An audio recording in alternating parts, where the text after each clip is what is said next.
from the outside looking in, we worked 35X to perfection. There were a lot of sentiments, a lot of good memories. It was emotional.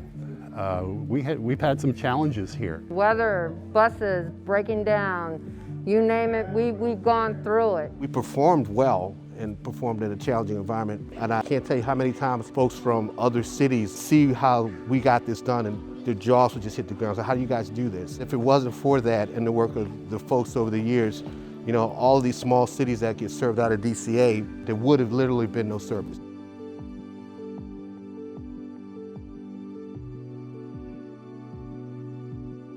There was a mythical terminal to be built for so many years, and now it's here. You know, it's one thing to see them on a plan, on a diagram, on a blueprint. As far as the building here, it's just a beautiful building. It's a lot of hard work, collaboration with American Airlines, as well as MWA, and a lot of other partner agencies to really make this come together. So now they have all the advantages that a normal gate environment has. They can go down and talk to the crew. They don't have to assume the crew is there. It is more refreshing now.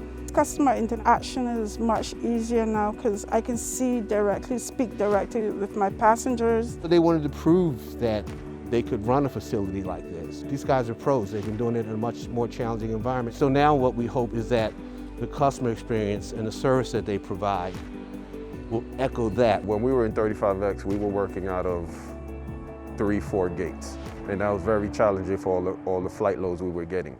But now that we have 14 gates, it's just, now we're able to handle the load better. I want folks to hope that they're flying regional when they come to this airport.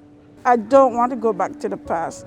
35X is over. We're looking forward to something brand new, something to treasure for always, because it's ours. Just don't look back.